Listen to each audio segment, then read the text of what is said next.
operations and maintenance of museums. A very good evening. This webinar today is organized by the North and Northeast chapters of Museovision. And Shubhra Devi, who is one of the coordinators of today's webinar, and she's on the curatorial team of the Department of Cultural Studies, Tezpur University, will take it from here. Thank you, Aditi. Am I audible now? Yes, you are. Thank you, Aditi. She is one of the moderators for today's webinar. And Aditi Nair. Recording in progress. Aditi Nair is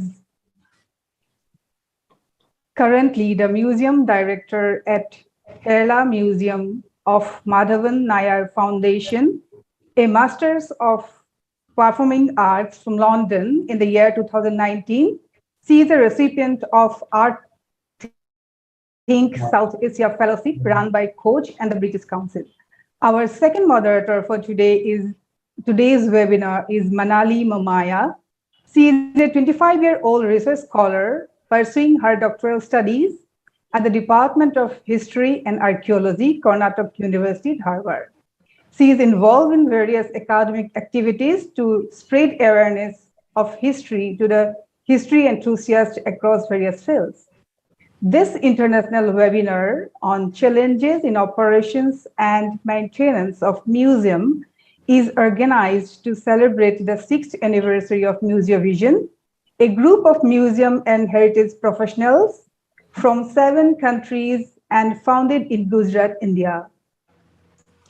At this point, I, Shubhra Devi, would like to thank all the members of Museovision and all the participants, all the speakers, especially the core committee members, for putting trust on us to coordinate this important webinar. We lost 2 museum leaders of the country, Prof. Choudhury Choudhury and Dr. S.S. Biswas last year, and this webinar is dedicated to the memory of these 2 departed souls. Prof. Choudhury Choudhury is in the post of Director General of National Museum, New Delhi, after serving as the Director of Museums, Assam, besides additionally serving the Director of Archaeology, Assam, for a brief period. After retiring as Vice Chancellor from National Museum Institute, New Delhi, Dr. Choudhury joined in the Department of Cultural Studies, Tezpur University, Assam, as a visiting professor and inspire the younger generation to take museum as a profession in Assam. Dr. Choudhury was also the founder general secretary of Indian Art History Congress, IAHC, and he was also the editor of Kalau, the journal of IAHC, for several terms. Dr. Choudhury was also served as president of Museum Association of India for 3 terms and associated with Indian Archaeological Society, New Delhi, in various capacities. Dr. Choudhury published a number of books and catalogs. He is very well known for his organizing power and also for inspiring and encouraging the younger generation in the field. He left us on 25th of September 2021 at an age of 80. Dr. S.S. Biswas was the Director General of National Museum, New Delhi, and Vice Chancellor, National Museum Institute, New Delhi. He also served Archaeological Survey of India, New Delhi. He was the chairman of Indian National Committee of International Council of Museums, INC ICOM, for 6 years, and chairman of ICOM Asia Pacific Organization, ASPEC. He was also the president of ICOMOS India. Dr. Biswas published a number of books and articles. We are also missing one of our core committee members of Museovision, Dr. Nita Sengupta ji, who left us last year. I would like to now request Dr. Sanjeev Kumar Singh, Curator Publication at National Museum Institute, the National Museum, sorry, New Delhi, and Joint Secretary, Indian Art History Congress, to say a few lines in tribute to Dr. Neeta Sengupta ji. Dr. Sanjeev Kumar Singh ji, please.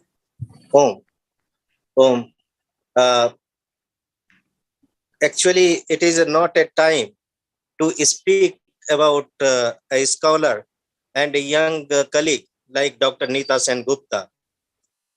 She was in charge of art in Indian Museum and also heading the administration for a long time in Indian Museum. Unfortunately, in the last few years, we have lost two great and the young emerging and bright scholar like Dr. Sunil Upadhyay, the preservation officer over there, head of Department of Conservation, is still missing. And we have the setback when we heard about the loss of Dr. Neeta Sengupta in a young age. She was one of the brightest curator in India, and she was having that good number of publications, research, books, etc. in her credit. But at the same time, she was the great custodian of art. She said the art objects were always close to her, and she is no more to see those objects more, because she is not with us.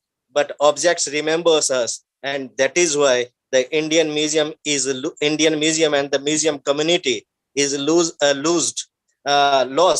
and missing such a wonderful personality who always meets the people with smiles, always give her best in the endeavor of academics and the museum profession.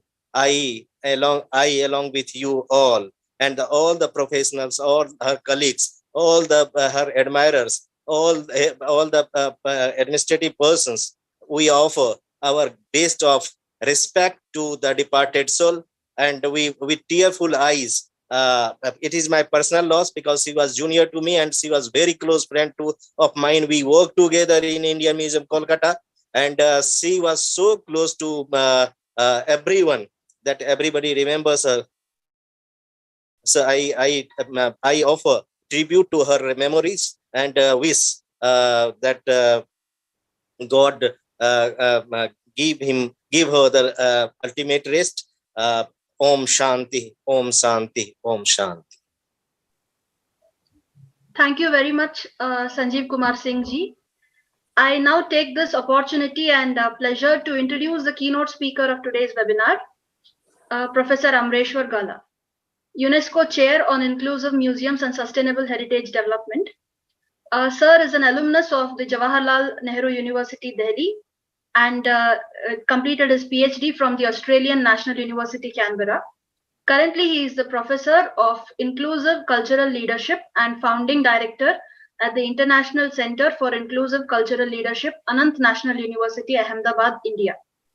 He is also the Founding Executive Director of the International Institute for Inclusive Museum, Australia, India, and USA.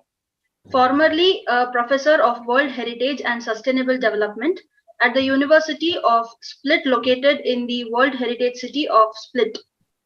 And Sir is also he also is a member of the UniTwin UNESCO Network, Tourism, Culture and Development, the University of Paris, and former Vice President of ICOM Paris and former President of ICOM of Asia Pacific. Sir, it is a great pleasure to have you on board today with us. And over to you, sir. Thank you, Manali. Thank you, Manali, and thank you, Aditi, and thank you, everyone. And I really appreciate the invitation. And felicitations for the 6th birthday of Museovision. Initially, when I was invited to join by Dr. Shastri, I was trying to get out of networks, and I just thought, do I join? But he's so persuasive. His advocacy for museums is exemplary. And this is a very important network in a country like India, given that Hello. Oh, Could the non-speakers mute their mics, please? Narayan Bhagat, please mute your mic.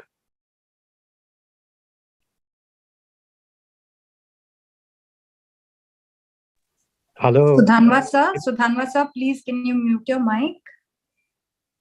Yeah. It's And background.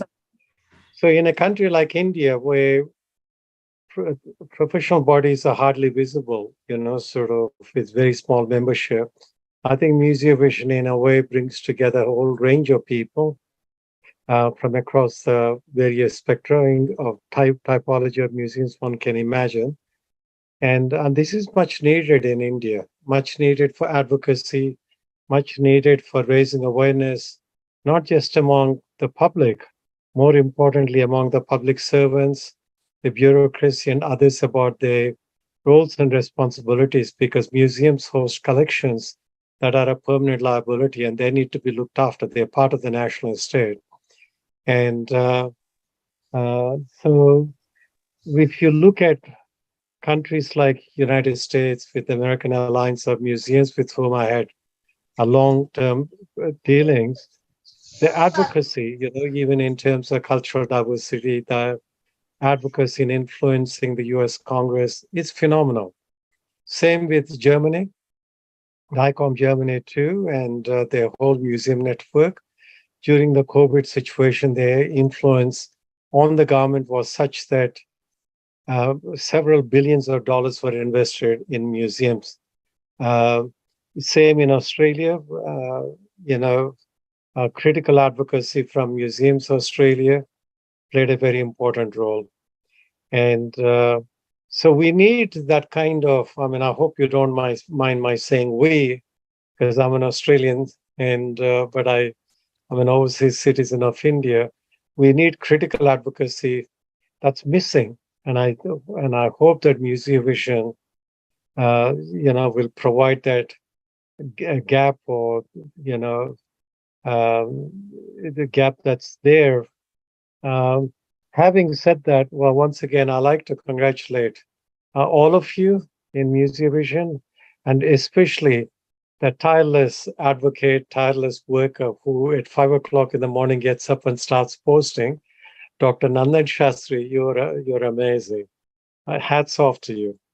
And I know that if we were offline, I would ask everybody to clap to some, but getting back to, the two dear friends that we lost, in three actually, because I was very fond of Nita, knew her quite well. And Professor Choudhury, when he was the DG, I remember once he took me out to dinner and he poured his heart out about his frustrations about getting files moved through the bureaucracy. And but Dr. Biswas was the one that I knew better. We worked together with ICOM. I was the president of ICOM Asia Pacific, and before that, secretary when he was the president of ICOM India.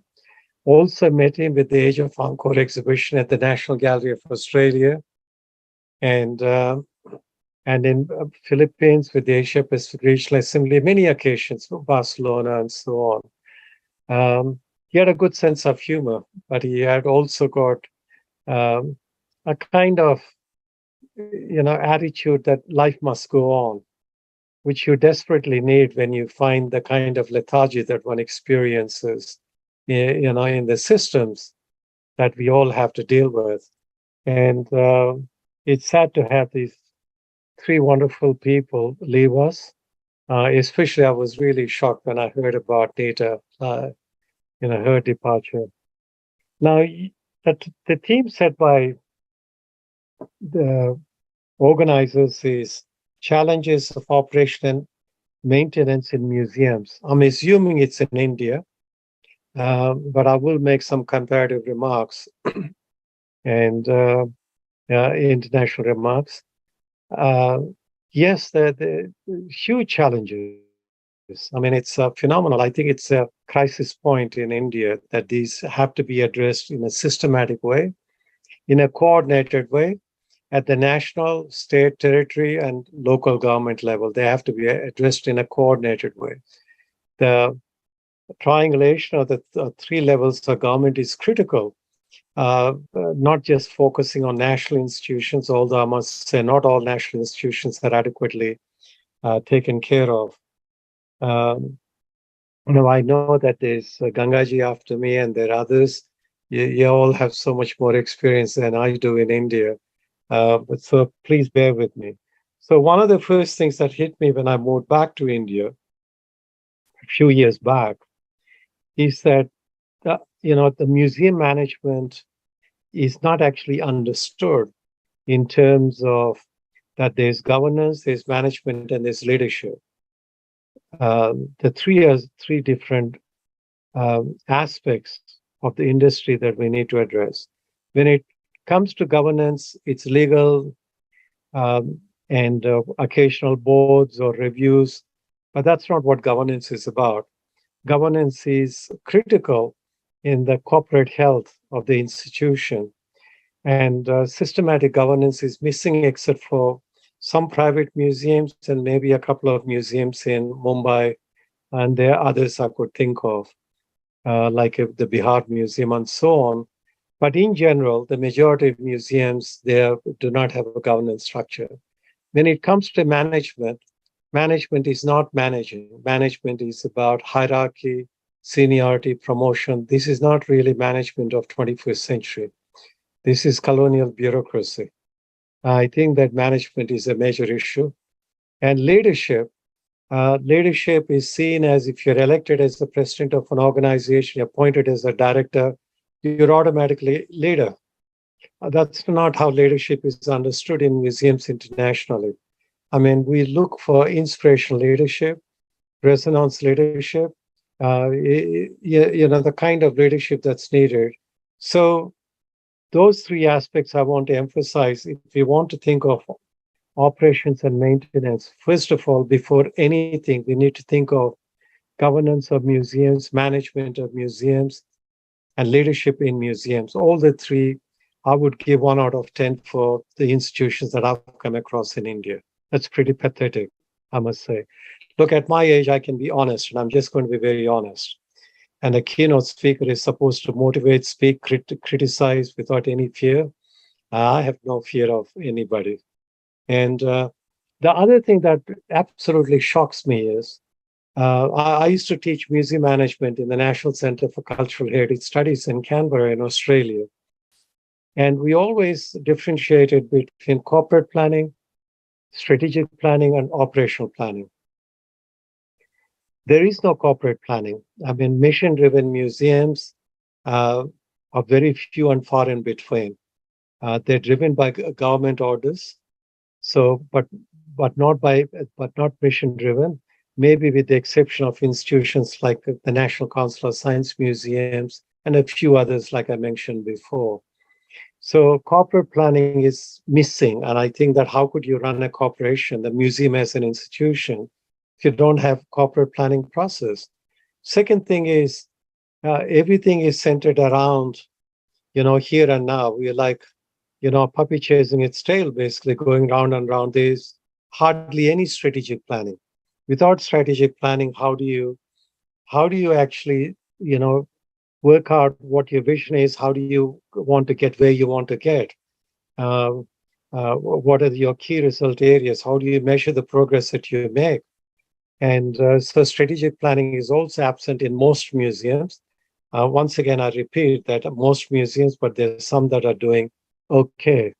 And then comes what we call operational planning, nuts and bolts, everyday business, and which is what you want me to address. But I think that corporate planning, strategic planning, and operational planning, they all come together as a package for a healthy organization. And there's no question that India needs to deal with these things. I mean, when you look at the government announcements, when I first came back, the Hridaya and Prasad projects, and I thought this is manna from heaven. For too long, cultural institutions have been starved of funds. Suddenly there were 12 demonstration projects with massive budgets. And but with that also opened up India's wounds or sore points or shortcomings, those 12 projects. only a couple of them out of the 12 actually delivered what they're supposed to deliver. I'm first-hand witness to this. And so how do we deal with a situation like this?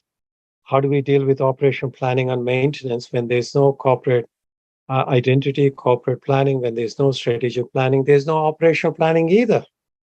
And where there's operational planning, however good it still is dependent upon funding from either the center or the state. And I know institutions that have not received a proper operational budget for at least 15 years that are national institutions in this country. Why is that? Why do we have a situation? Since coming back to India, I dealt with 4 different secretaries of culture. Every time we get together, we discuss things, but by the time we follow up, the secretary has changed. So talk of leadership, not just institutions, but in the bureaucracy too. It's constantly changing. I mean, we have some very good people in the bureaucracy that come in, but they don't stay long enough. That's the problem. And it's not in their hands, as they explain, how long they stay. People wanted to transform. I mean, I remember spending quite a bit of time discussing with Arun Goyal when he was the secretary about the importance of establishing a statistical group to know, what we have, whether it's in terms of collections, whether it's in terms of visitors, whether in terms of potential visitors who are non-visitors, and a whole range of things, the local GDP through museums. He was very keen. He asked me, if I could come up with a proposal based on my work in Australia and Canada. But by the time I could come back, he was gone. The secretary was gone. And so that's a huge issue when we talk about operational maintenance in India. Who makes the decisions? Who are the godfathers and godmothers in this system? That's a major issue. And all in all, I've said this before with various national symposia, think tanks. What India lacks, surprisingly, is a national policy on museums. We do not have a national policy. We do not have a cultural policy. We do not have a national policy on museums. Now, without a national policy, how do we plan? How do we go for budget appropriation? How do we reach some strategic directions? How do we all work together? India has amazing museums, phenomenal museums and phenomenal collections. We all know that. Or we all get frustrated because of lack of coordination at the 3 levels of government, at the federal, at the union level, at the state territory level, at the local government level.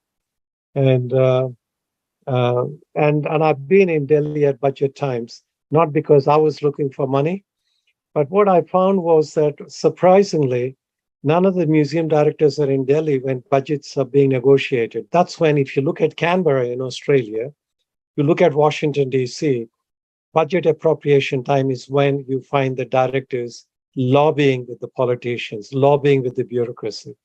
And in India, what I've rarely come across anybody during budget times in New Delhi. And I always go to Delhi at that time because I have particular interest in institutions, what they're doing. But what I found, which is a malady of India, which is cancer of India, is a number of parachute consultants. And they're always there during budget time for 2 reasons. One is they want to know what's being planned for next year. Second thing is what is left over. And what is left over is not crumbs. They're not crumbs. They're huge amounts of money that are left over that need to be expended fairly quickly. So the consultants who mostly have a base, and it doesn't matter where they're in India, they have a base in Delhi. So they have very little understanding. Few of them have understanding of the issues you're talking about, operations of museums and maintenance. I have seen by some of these consultants, brand new museums being established without a sustainability plan, without an operational plan, without a maintenance plan. They do DPRs, they deliver through vendors and the DPRs, new institutions which struggle, once the project is over. And I asked several of them, how come you didn't address sustainability planning? They said, but the client didn't ask that. I mean, this is total lack of professionalism. and it takes two hands to clap. I mean, the client also needs to have in the terms of reference in the DPR, ensuring sustainability, maintenance of operations need to be dealt with. Now, this is something that National Council of Science Museums did really well. That's why they're world famous.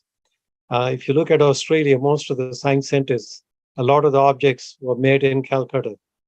And we in Australia, Michael Gore, the founding director of the National Science Center in Canberra, spent a bit of time in Calcutta with Dr. Saroj Ghosh and others.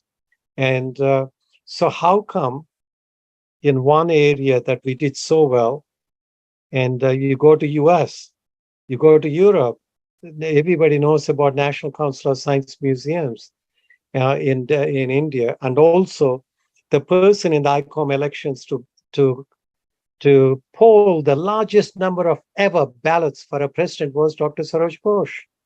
No other president polled as many votes as he did because of his reputation, of what the leadership I'm emphasizing, strategic planning and operational planning under his leadership and his successes. And we have a wonderful Ganga Rautila after I finish. He can tell you far more about it than I can. And so national policy. So I said to you, there's no point talking about it. So frustrated were people that they came together at the India International Center. About 260 of us were there, and funded by the American ambassador to draft the National National Museum policy, or National Cultural Policy. Come on, American ambassador funding it. India is a very rich country. And why didn't India fund something like that? And then when they actually do it, they copy the programming from two other forums, have, the same agenda, nothing new. Never doing a desk audit of what's been done in those wonderful forums that we had, whether it's in Bihar or whether it's in New Delhi at the India International Center. This lacks a vision, this lacks leadership, is the major issue. So my question is to all of you, if you deal with DPRs, always ask about the question you wanted me to address: operational planning, maintenance, and sustainability of the institution.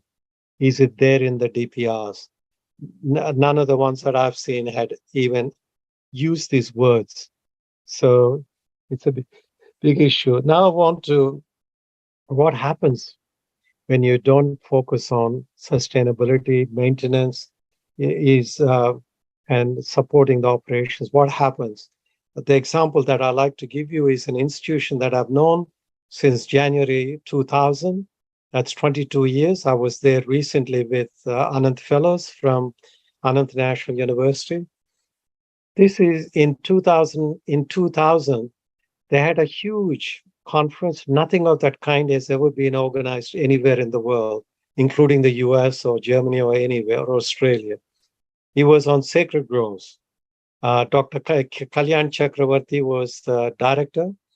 People came together from 9 countries, in the South Asia region. They were asked to perform, selecting a site and perform their living traditions about sacred groves. And it was integrated. It was the first time that tangible and intangible heritage were integrated, although intangible rolls off the tongue of so many people without actually understanding what it means. And it was fantastic. Dr. George MacDonald, the founding director of Canadian Museum of Civilization, and Dr. Joanne MacDonald from the Human Rights Commission of Canada, they both were there. Siddhartha Kak was there. Remember Surabhi, the Doordarshan program, which was very popular, phenomenal program. Siddhartha Kak, so many people were there. And Dr. George MacDonald said, this is as good as it gets. This is one of the best museums he has ever visited. He's a very well-traveled person. And how come we had such a fantastic museum? How come for 15 years they have not received operational budget? They have not received, people haven't got, you're not even getting pensions. They have no promotions for 15 years. but most people are on salaries that are 15 years old because they love what they do. Isn't that wonderful that you have people who love what they do in museums, even though government turns a deaf ear?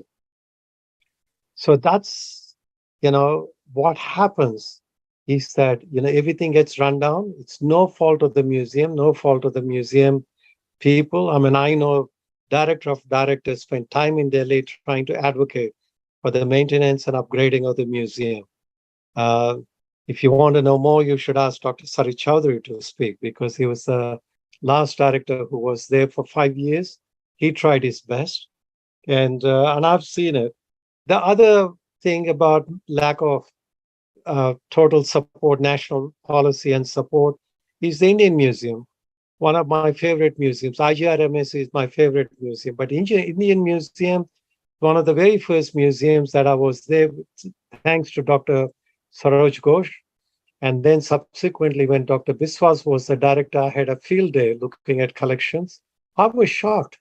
The collections are phenomenal. The largest and the oldest and the biggest museum in not only in South Asia, one of the biggest in Asia. Amazing collections, an amazing heritage building. And how come it's run down? How come it's so run down? What's happening? I mean, is India only thriving because the private sector is doing so well economically? Is that the answer? Why private galleries and museums in India are doing well? Because they're run by the private sector. Do we need to privatize? My answer is no, because the collections are public liability, a permanent liability. They belong to the people of India. You can't just privatize them. One museum did that in the South Indian state that I'm not going to name, and it is a disaster. Privatization requires healthy organizations, not sick organizations. You don't try to, sort of go to an insurance person saying, oh, look, my friend is, extremely sick, might not recover. Can you give me insurance? I mean, that's the kind of illogical way, to think about, institutions that are run down. First, we need to make them healthy. And the other thing that I find phenomenally shocking is 73% of Indians live in villages. But the majority of museum people who work in museums live in their urban population. There's very little understanding of rural India. Mahatma Gandhi's rural India. We celebrated, with so much money, exhibits, which were very poorly designed, by the way, at airports. And why we don't think of rural India. Lonnie Bunch, the secretary of the Smithsonian, I was in a conversation with him in Philadelphia at the last Inclusive Museum Conference. It was a one-hour conversation to open the International Conference on the Inclusive Museum. In April, it was the largest research conference of museums in the United States. And Lonnie said only one thing, to say community-centered is out of date. We have to be through the community. Our existence should be through the community, not just community-centered. That's all political correctness, really. So he was emphasizing the importance of rethinking community engagement, rethinking the positioning, rethinking, that the museum is there because of the community and being with the community groups. And but do we have the skills? We don't have the skills, because in India, one of the most misused term is stakeholder. I've been to stakeholder meetings, and in most stakeholder meetings, you have the district collector, you have the tahsildar, you have two other people, and one person representing the local community, one person. And they are called stakeholders. Vietnam has got a lot to offer if India wants to understand, but our bureaucracy, our museum directors love to go to UK, France, US, but they don't want to go to Vietnam because we are racist. We think, what do Vietnamese know? White people know. We still have these colonial hangovers that we need to get over. And we really need to seriously think about it. So community engagement skills are they're not taught, by the way, in most programs, hardly taught. People are given theory and then dumped on institutions for their internships in India. Now, I'm reaching to the end. You know, capacity building in India. Capacity building is understood very poorly in pre-Mandela terms. Mandela is the one who made capacity building into public policy priority. And uh, please wait till you ask questions afterwards, because it's very distracting to get questions on the screen. And it's not nice. Please, thank you. I would appreciate your respect. And before Mandela, capacity building, it was a term not used. It was made popular by UNESCO after Federico Mayer met Mandela. And Mandela said in 1989, coming out of jail, 27 years of jail, one of his priorities is to build the capacity of the ANC to learn to govern. See, learn to govern. And that's how it became popular. But people use it. Capacity building is not only learning to govern, it's having the appropriate personnel, it is having the appropriate skills, it is having the appropriate upskilling ability. And Indian government has a fantastic, very well-funded upskilling budget, program and budget. Hardly any museums access that money. You can't keep on blaming the government. It's also our inability to access with the knowledge that we have or we don't have. So most of the focus on training in India, which is misunderstood as capacity building, is pre-entry. And if I were to count the programs in India on the fingers of one hand, even if one of them is stopped, I'm struggling to find an appropriate pre-entry training institutions in India. Post-entry, forget it. I mean, the professional development programs occasionally are funded, but they're basically conferences where you go for the first day, register, get your bag and everything, then you go shopping, right? You save your per diem and you show up a little bit and go and catch up with friends and have a drink. I was so disappointed at so many conferences in India, meeting people on the first day, and they're not showing up on the second and third day. But they're written off, and they want certificates. They're written off as, staff training, professional development programs. So are they assessed with, some of the institutions that give certificates, national institutions for webinars, I've questioned them because I've been asked for Heritage Matters webinars by people who stopped. Thank God they've stopped asking me for certificates. I said, certificates for what? How can I certify, when you turn off your camera, I don't even know whether you're there, whether you just logged in and you're going off to a toilet or making yourself a cup of tea, whatever you're doing. Second thing is, how do I certify if I don't know what you've learned? Well, if it's not accessible and if I can't, evaluate, how can I certify? But national institutions are giving certificates. You attend a webinar, you get a certificate. I had this amazing instance of somebody from Andhra Pradesh giving, I begged you, please don't post questions and comments while I'm talking. It's very distracting. It's very rude protocol of webinars. And thank you for your understanding and respect. Because it's very distracting. I'm losing my time as a result, even though I'm on my last point.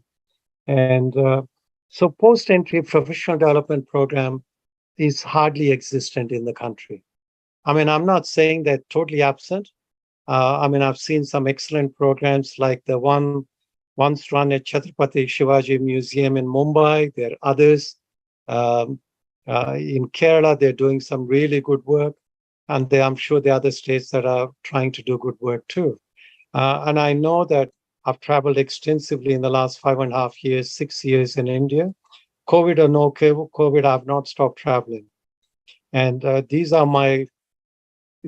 is the substance of my keynote speech. If I were to tell you about Australian museums or US museums or German museums, I am being patronizing to you because I was privileged to experience those.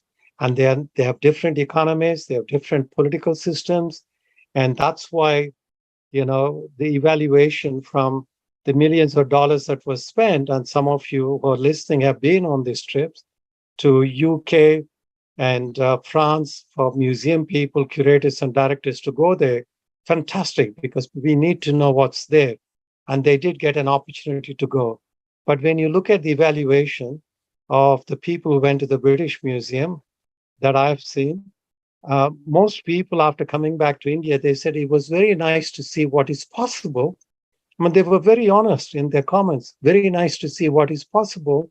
But then knowing so much is possible, and then we come back to India, to the political system, to the bureaucracy, to the hierarchy, your superior, in fact, is penalizing you for coming up with ideas and going overseas. And they feel victimized as a result of it rather than appreciated and supported. So I think India is on the cusp of change, in my opinion, because the government is keen to fund new museums, the government is keen to fund, but the thing is advocacy is lacking. It takes two hands to clap.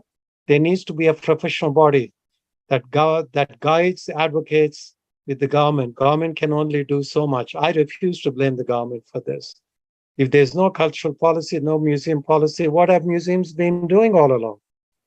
Every time somebody comes to see the secretary or joint secretary, they're coming to ask for a favor. They're not coming to say, look, we are not able to do what we need to do because there is no national museum policy.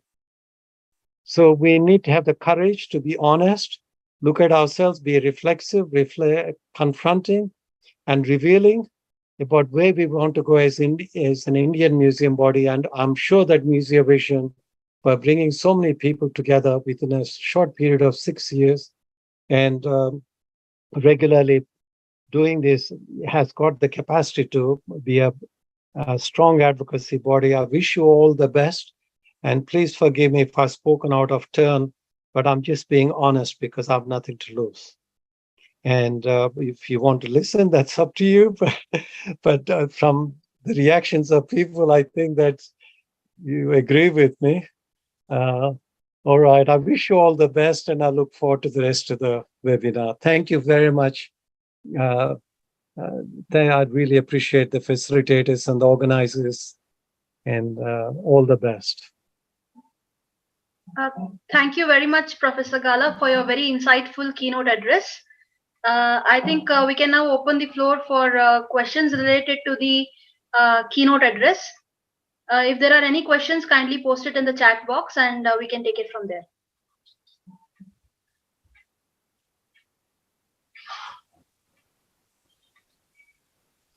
Gauri Krishna has a question. What is the name of the museum that Kalyan Chakravarti set up? I never said he set up. I never said that, Gauri. I said in 2000 January, he was a director of IGRMS, and he organized a brilliant conference, and unheard of. I've never seen another one like that, whether in India or elsewhere, on sacred groves. So that's what I was referring to. And what are the other questions? There's a question by Professor what do you say about the recruitment policies and motivational aspect of museum staff in India compared to the Australian museums? If you want to compare apples and oranges, uncomparable. It's like chalk and cheese. Sorry, there's no comparison.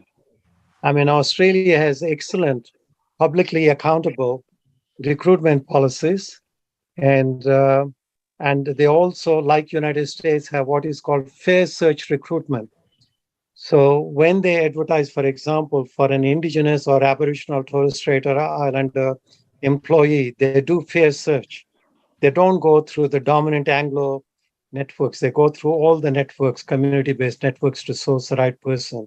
Because that was one of my questions to people, museum directors in India. How come 9% of Indian population is tribal? And even the National Tribal Freedom Fighters Museum has no indigenous people, no tribal people employed.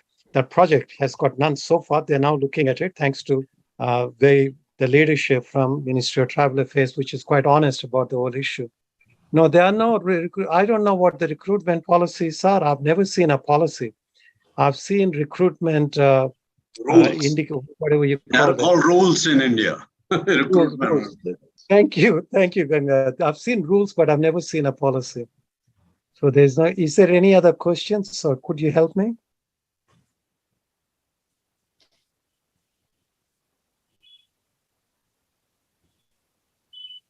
Hello. Manali? Yeah.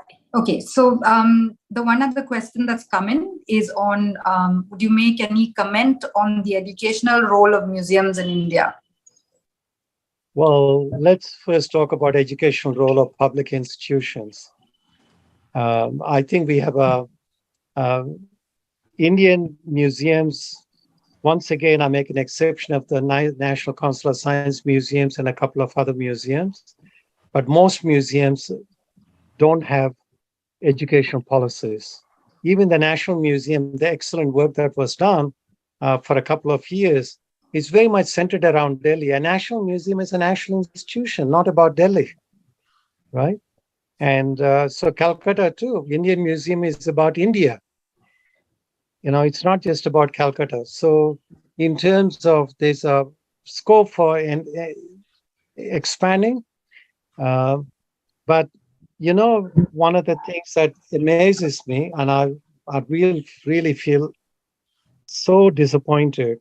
India launched a phenomenal, really good national education policy in 2020, right? The Prime Minister just last week convened a big meeting, I forget where, Varanasi or Delhi, I can't remember, with all the vice chancellors and everybody. And no museum sector has proposed an educational initiative, even though there's money, huge amounts of money. While Australia is cutting back on humanities drastically, India has increased the funding for humanities by 400%, for heaven's sake. And why there's no interest? How many people in Indian museums know about the national education policy provides a huge bucket of money that they could access to develop programming? So apart from that, I really don't think I can say much. Gauri ji. Gauri ma'am is asking. What would you say? My first step is we need a national museum policy. We don't have a national museum policy. We need to have a Heritage Collections Council of India to look at what collections we have, not just Jatan software for national institutions we think we know. We don't. And the majority, 80% of the collections are beyond the big national museums in India. What is the point of giving Jatan software and training to national institutions? They're important. It's an important initiative. And so my first thing is we need a national museum policy. Good luck. I've been advocating. And when they actually said they're going to do it, they organized a conference which had nothing to do with museum policy, nothing new.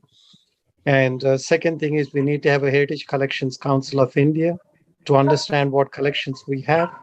The third thing is, based on the policy, we need to develop a national coordinated, that's union, state, territory, and local government coordinated strategic plan.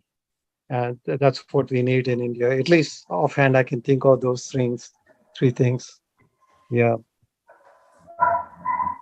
Thank you. I don't think there are any other questions.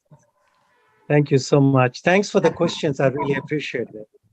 And I appreciate your patience listening to me. Manali, you want to go? No, ma'am. I think it's time for the panel speakers now. So over to you. Thank you. Thank you, Professor Galla.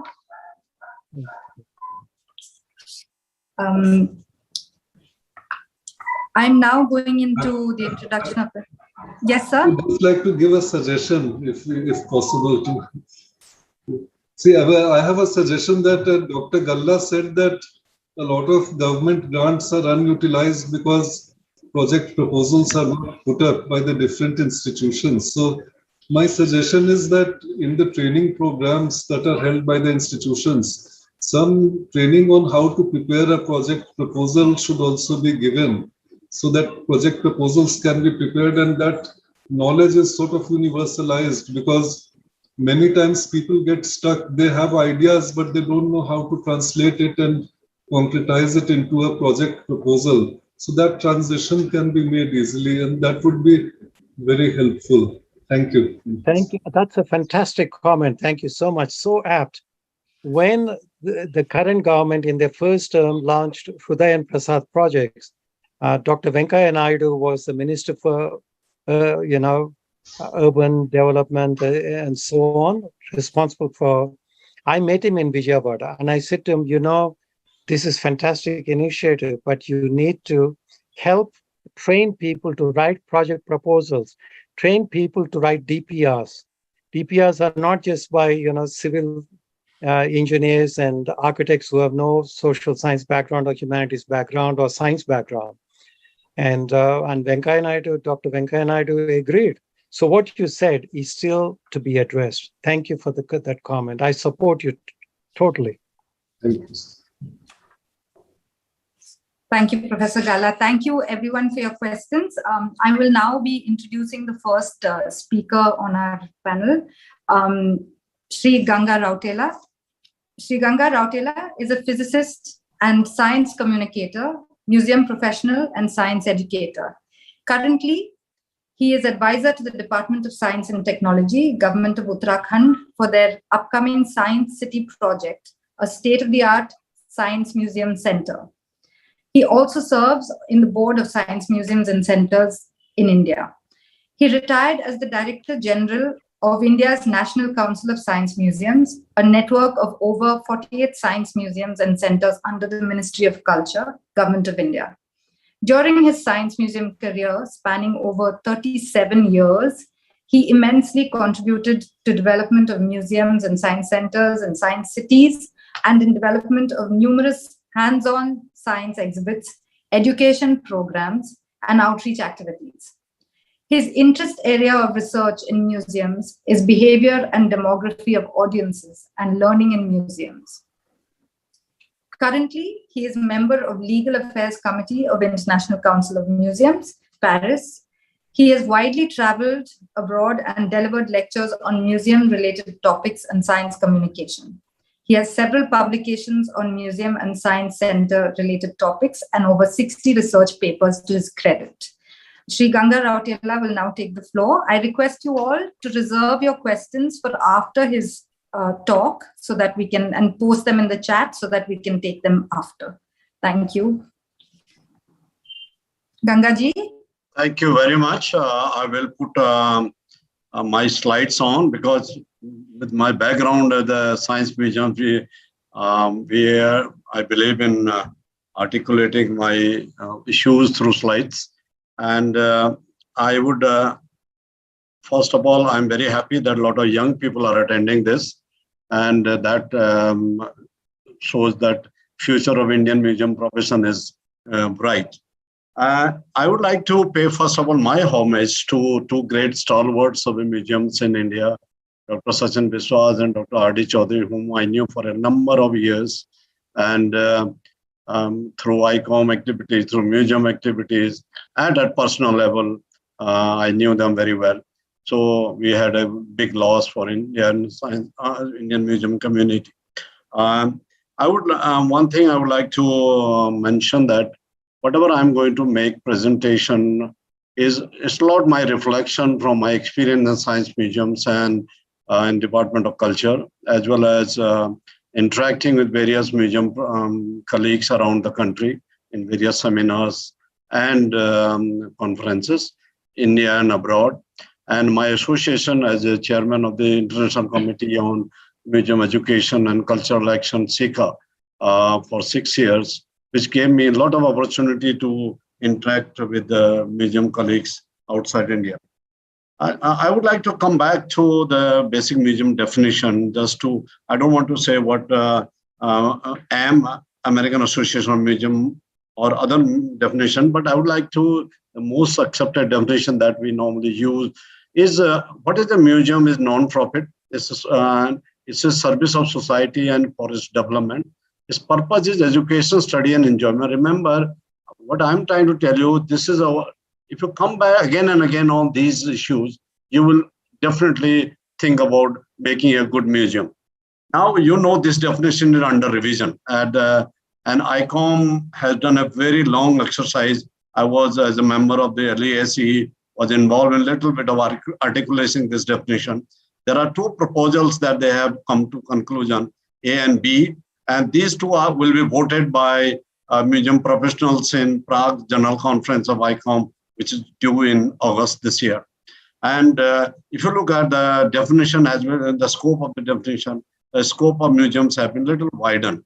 It remains a non-profit and is accessible, inclusive. Museum foster diversity and sustainability, which Amar talked about, that has been included. And another is communication and professionally communicating with the audiences. Now, professionally means what are the new channels of communication that are we looking for? And focus of museums still remains education, enjoyment, reflection, and knowledge sharing. So, in the light of these basic objectives of museums, I'm sure whether A or B, which are both more or very close to each other, this will be accepted in Prague conference and the future definition of museums. Gangaji, can I interrupt you for a second? I'm very sorry, but your slides are not moving. So can you go You're not to the... able to see it? We can see the slides, but it's not gone to slide 2 and slide 3. I don't know. What do I do? So if you can just select the slide 2 and 3, I think. So do I go back? I'll go back to slide share. That's me. Yeah. Yeah.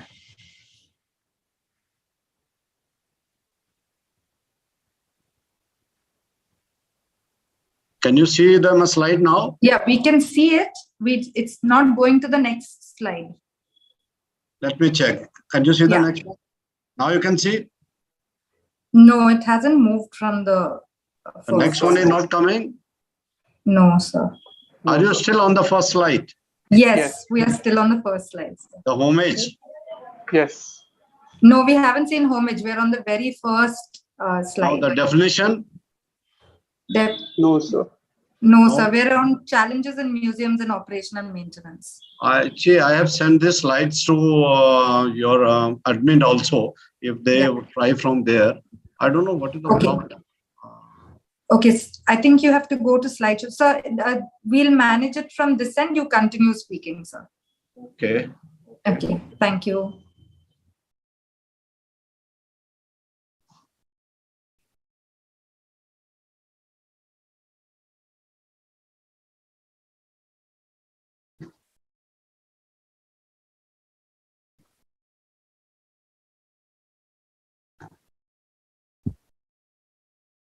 Sir, if you can stop sharing slide from there, I can start sharing from here, sir. I'm doing that. Okay, sir.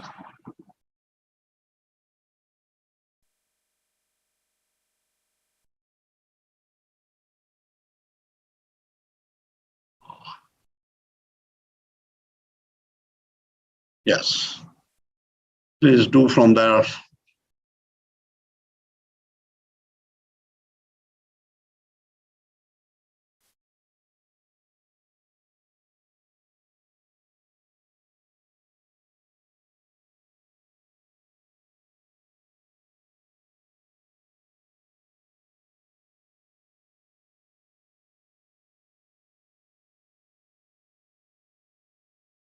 Okay, can you make that full screen? Oh, is it visible, sir?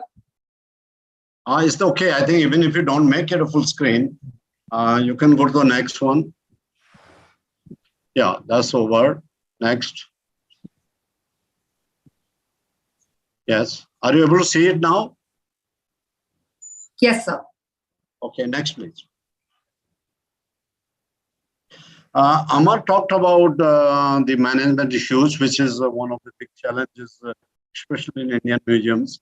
I would like to reflect on the first of the traditional functions of museums, which we have always been doing: collection, documentation, conservation, research, interpretation, education, display, and security aspects of the museum.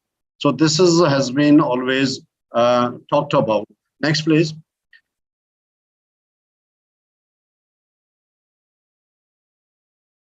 Next. So in my view, the next contemporary functions of museums are these ones, that you do human resource management and development. When I talked about human resource management and development, is both about training, skilling, and motivating. And then you have finance management, and normally talked about what money you have, you manage it. But I also try to include income generation, which a lot of our museums in India think that is all government money that we have to spend, and if you don't have, you stop activities. That's not the way today. A lot of other sources. You have a lot of CSR money available for museums. And you look at the Bombay's Prince of Wales Museum or Chhatrapati Shivaji Museum, and how much money they raise from corporate sector and for their new programs. And collection management, of course, is demands. Exhibition design and display has changed a lot. How the contemporary designs of exhibition and for giving a better access and better interaction to visitors. Marketing and PR, especially in Indian museum, we don't have a marketing team in museums, except few, in private sector probably. And we don't consider that as an important function, which is necessary for building the brand or the name for the museum or increasing its footfall. And we can talk in detail in marketing how to do it, but that's not the time today to talk. And you have visitor management and the services management aspect, and which is, we don't consider visitors. We think it's just come, buy a ticket, goes, walks, and goes out. And we don't take care of visitors. So visitor management is a big issue. Audience development is how do you develop your audience for future visits? Engaging individuals and communities in learning, experiencing, enjoying, participating, and valuing the culture and knowledge. If you bring in these aspects, I'm sure the visitor goes satisfied out and you becomes your brand ambassador. So that's important. And planning and development for future, it's not advocatism. You should have a policy how many years you will change the exhibits, when do you change it, and event management for each activity professionally to be done is event management. Knowledge management, of course, that is enhancing. And technology management is a big issue today. People don't have staff, so how to get IT people to help museums? So how do you do technology management? Competition management, you have a lot of competition with leisure time facilities around your locations, and as well as with other museums who compete for the same visitor. And security and surveillance, of course, is. So the entrepreneurial and business-like model of management, unless we adopt, we are not going to improve the situation. That's what I personally feel. Next, please. And the museums have changed from the touch me not aspect that is inside the glass doors, glass cabinets, to hands-on manipulation or giving participatory or engaging activities to visitors, to minds-on creating experiential museums, and to emotions-on to contextualization model of the museum where visitor feels part of that, or he relates to his own her life. And so it is from eyes on to hands on to minds on to emotions and hearts. Now we have a new talk about physical to virtual museums, which is also going to be in years to come reality probably. Next, please. And what are the challenges? I would like to mention a few of them. The globalization threatens the concept of nation state. So you have global audience. It is seen from a study I have undergone is 40% of visitors in UK museums are overseas. That means a huge number of museums come from outside your locality. In India, even if it's Indian tourism has increased to a large extent, and so how to tap those visitors for the museum. So that will is one new aspect. So new interpretation of history having no cultural boundaries. That's a challenge. Financial constraints and rising expenditure. Mismatch between visitor expectations and presentations. Appropriate adoption of technology and modern techniques of visitor engagement. Competition with other attractive leisure time activity facilities. Low or decreasing footfall. And it has been reported worldwide that 10% fall, especially the young people, the students and millennial, maybe more in some cases. Catering to entire spectrum of visitors. How do you satisfy the entire spectrum of visitors? And of course, the professionalism, how to adopt professional approach in our activities. Next, please. And displays are devoid of creativity, innovativeness. So we are still into the old style of displays where we don't make them attractive through illuminations or through ergonomic aspects of displays and the labeling for the, or even if we don't care of visitors who don't know the particular language. When I talk about globalization or global visitors, you have to, the language becomes a big issue. So there has been a lot of suggestions and initiatives where you have used iPads with multiple languages available for visitors to go through. So inadequate staff, a lot of museums are struggling that, and of course the skills are also deficient. Meeting visitor expectations, competition within museums, appropriate management model for what model you should adopt so that you are successful. Gentrification, that is, there are issues of sensitive information. For example, gentrification is, suppose you are talking about a city which has been highly developed and where the old traditional look of the city has been spoiled. So the people feel very bad about this aspect. So how do you deal with this concept? So aspect of display, illicit art showing primitive living. I come across an issue in Indian Museum, Calcutta, when the anthropology gallery had displayed the Naga tribes. And the Naga group, when they came, they said, we are not living like that. How do you show us that way? So you have to have a progressive approach in displaying the information which is sensitive.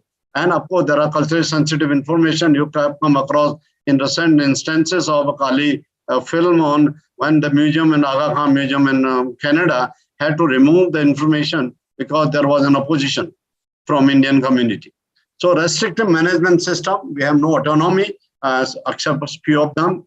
And geopolitical instability is always there, which affects our working. The pandemic has done a lot of setbacks to museums, and social unrest, of course, brings in issues. How do you, that time, operate in museums? In the pandemic issue, it has worldwide affected so severely that people have to lose jobs, have to face salary cuts, no developments, and so these issues will keep on coming. Then how do you still remain in touch with your audience? So that's where technology has come into hand to all of us. And adequate or unsuitable infrastructure. A lot of people, museums have insufficient infrastructure to handle visitors or to display.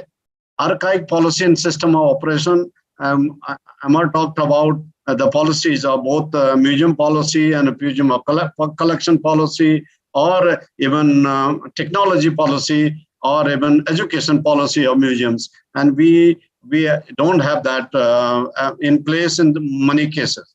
And locational disadvantage, there are pressures to set up museums in locations which are not accessible to people. So we find that we are getting low visitation in those areas. Next, please. So Indian scenario, a lot of reflection is from my science museum. So there is a confusing and non-coherent model of management. We don't have a good administrative or entrepreneurial management model.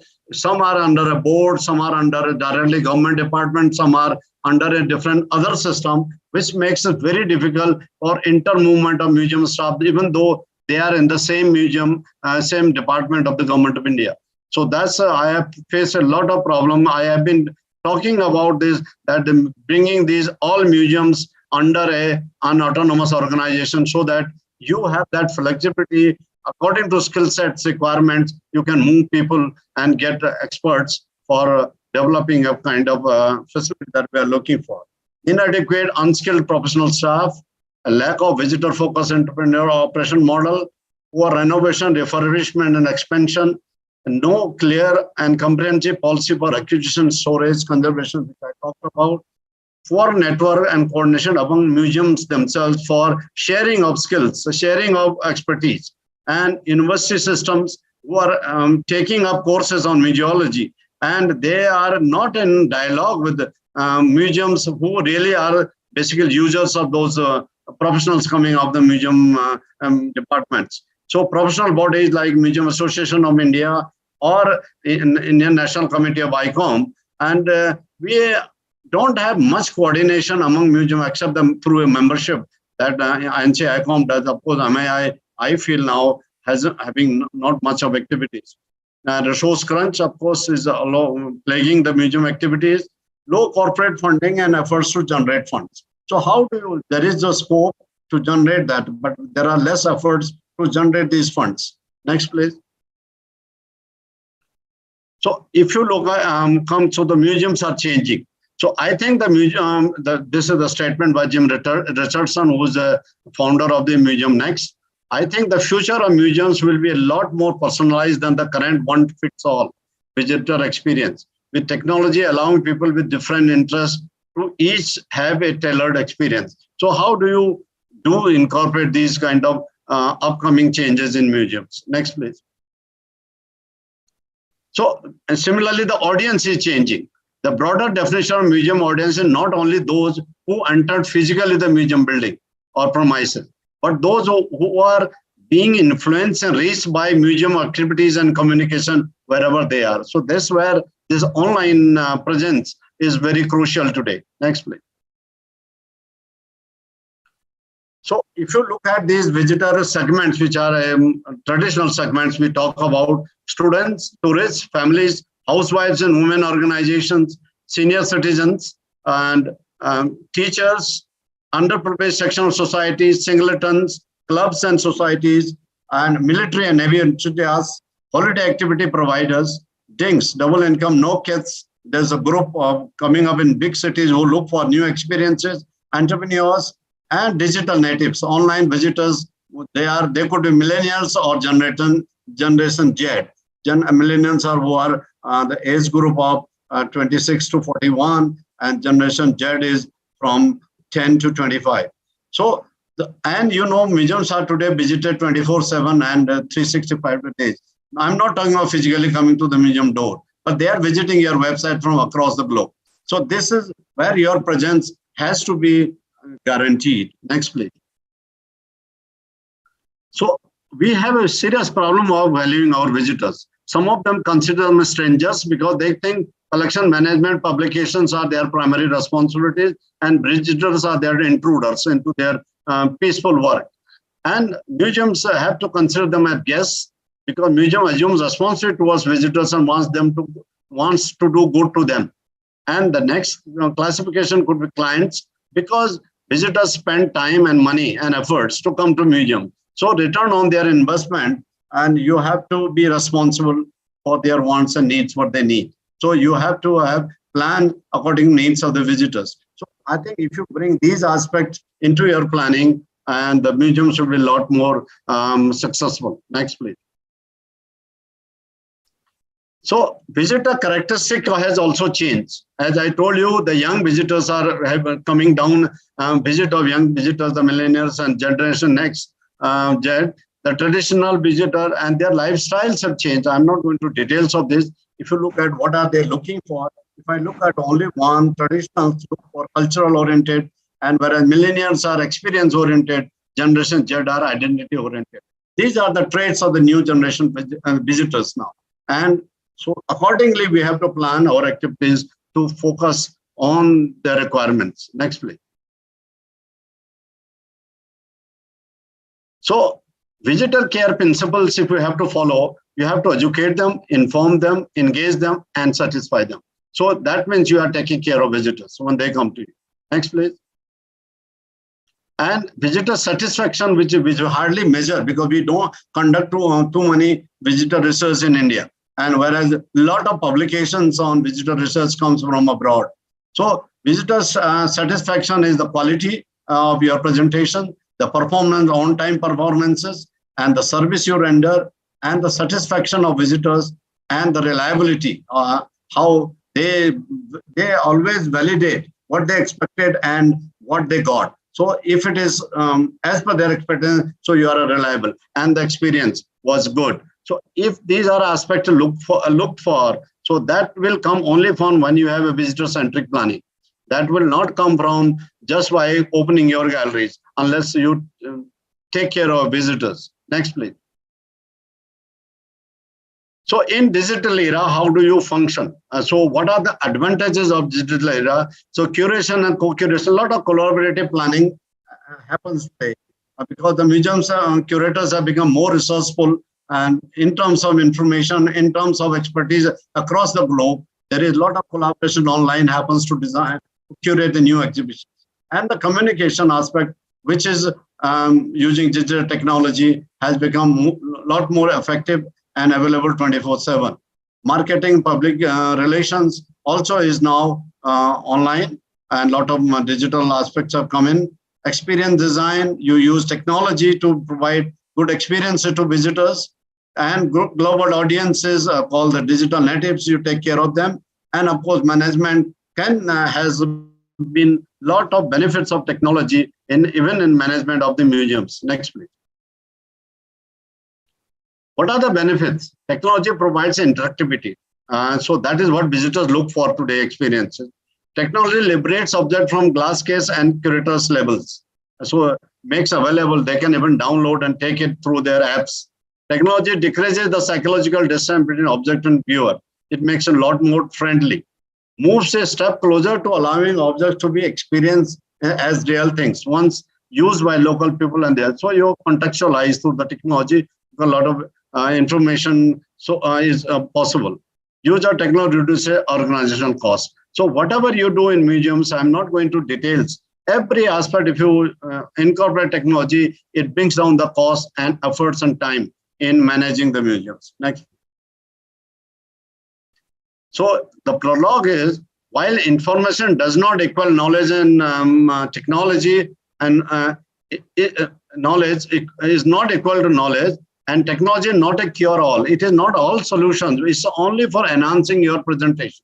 It's a thoughtful, meaningful, and authentic integration of technology and information resources can empower museums, enhance learning, museum experience, and lead to development of knowledge. So if you incorporate technology, and will make you, one is to cater to new visitors, new millennium or generation Z. Second is, it will also make you more effective in communication and as well as enhancing your footfall. Next, please. So what are the challenges now coming to operation of museums? What are the difficult? One is the skill deficiency. We hardly have training programs.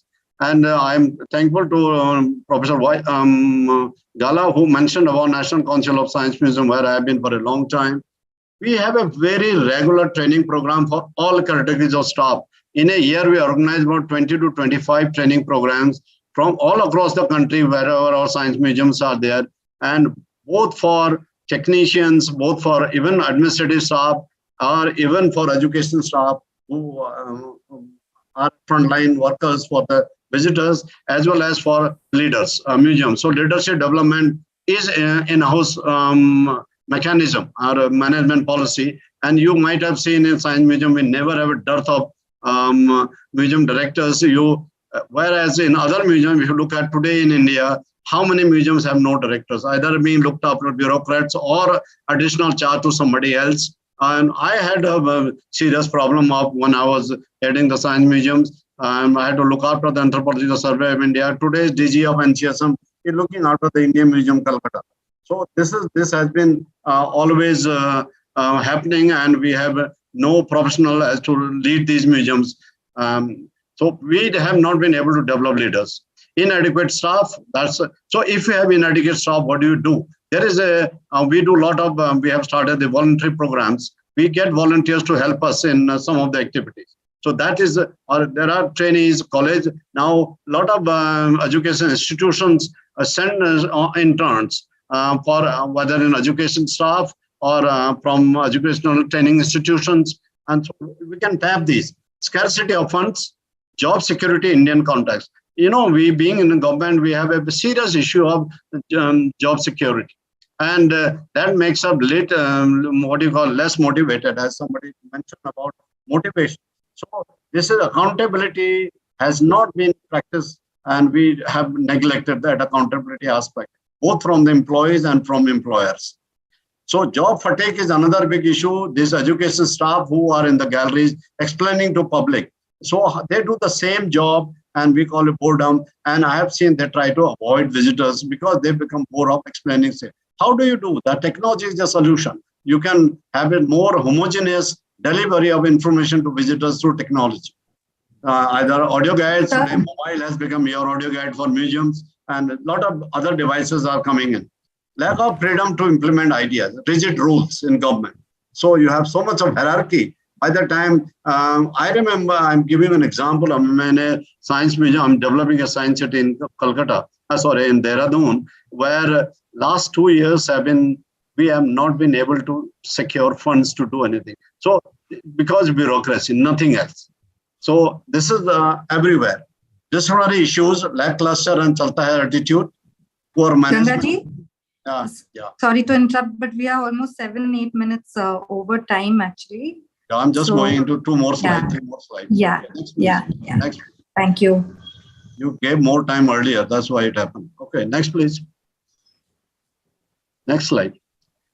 So maintenance, staff storage, shortage, inadequate knowledge and skill, rapid advancement in technology because you have to replace the old technology, you have no funds, standard material, substandard material fabrication, visitor mishandling, aging staff, low energy level, low budget for maintenance, insensitivity towards visitors, and inadequate or no monitoring of practice to see what is the level of maintenance you should be having. Next, please. Poor presentation design, lack of skilled professionals. This is why. So what I mean to say here is we don't have a standard. In Science Museum world across, we follow a standard called 93% of your exhibits should work all the time. So I don't find that in museum sector. Where are the standards that what should be your level of maintenance? That's so complacency is set in museums, and acceptance level is also very low. We don't have high standards of acceptance. Next, please. In Science Museum, similar issues, as I told you, some obsolete technology, slow process of change because of funds, so faulty designs, etc. These are issues for maintenance. They keep on coming. Next, please. How do you address these challenges? Now, this last but one slide. So you have to create experiences that visitors expect. So you have to change from being about something, means about object, to being for somebody, mean for visitors. You have to have that policy. Understand your visitors and potential visitors. Consider global audience as in your planning. Understand the market. Build the capacity of staff to deliver. So only solution I see here in museum where there is low staff, you can't have new people, recruitment banned. So multitasking. So you need training, and that is required. Use multiple channels of communication to reach out. Incorporate technology, whether it is artificial intelligence, virtual reality, or augmented reality, to engage visitors. That's coming up in a big way in museums. Educate, inform, engage the visitor.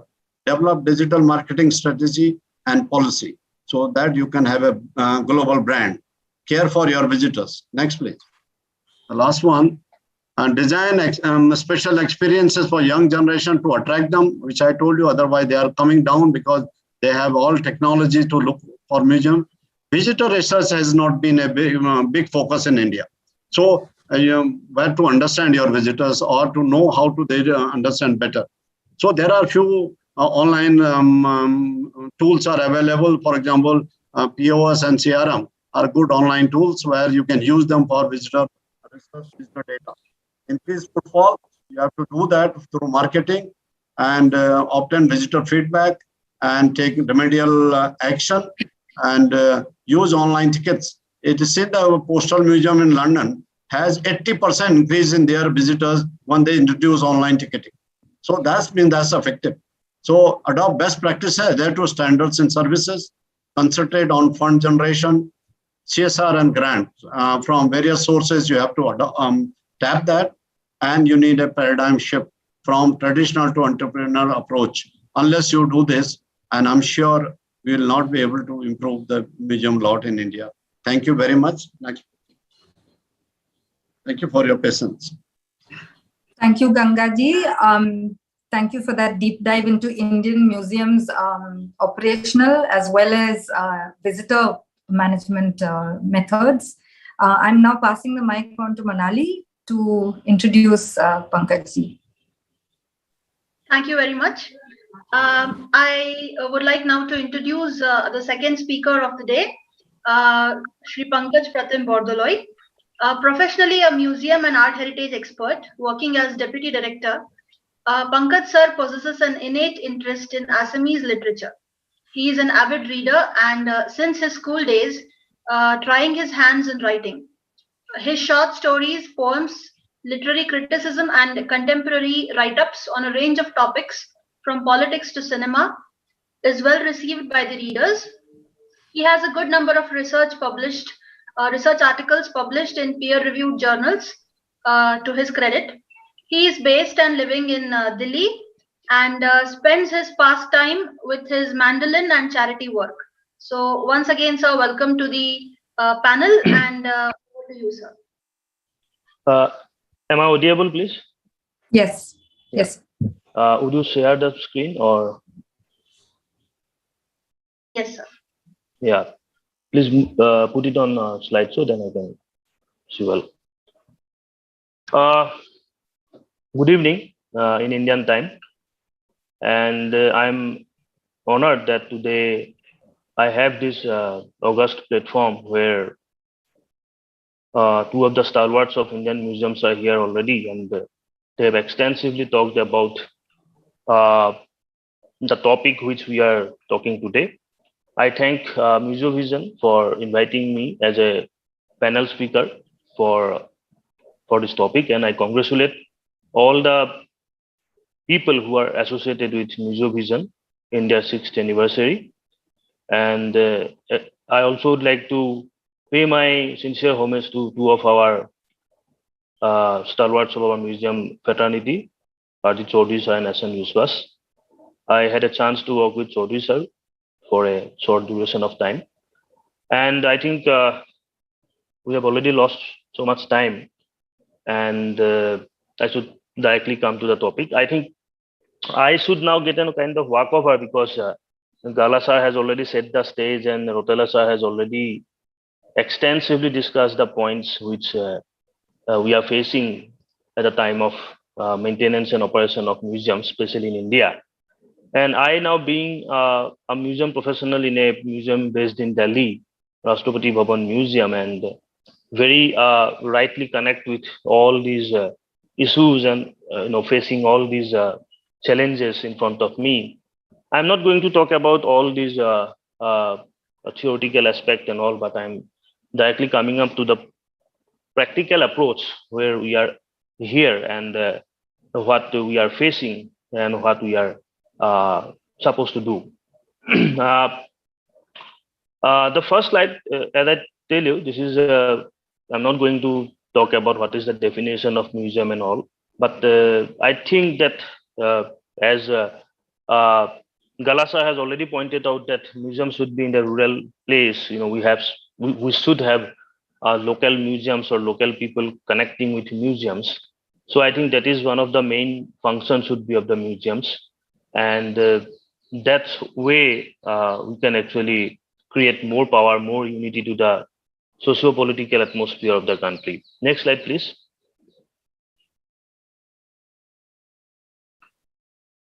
But why we need this museum and culture?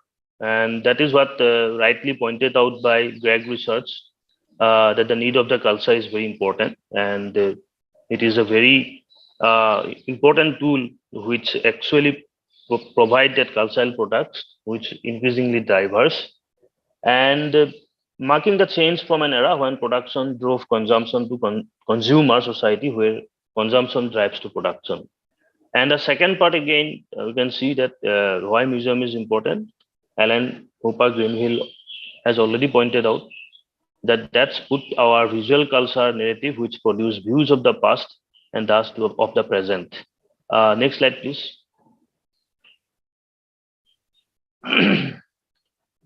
This is the current scenario where I think Rotela sir has already pointed out in a very elaborate way, but I am putting it up in a very nutshell way, that our museum should be vibrant, but where in Indian museum has a very sad sort of a year, and some of the prominent museum of the country is facing this trouble. And he has already talked about this exhibit part. I'm again, putting it up in a very small way. Lack of funding and all other issues which are putting up in a backstage, and publication and all other research sort of a work which is lacking in our museums. And again, the conservation part, that is also a very important aspect, which is also not very well attended in Indian museums. So this is the current reality of Indian museums in present time. Next slide, please, again.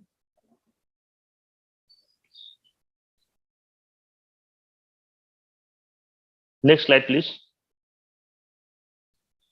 This is a performance audit of Monuments and Antiquities report, which the Comptroller and Auditor General of India has put forward in 2012-13.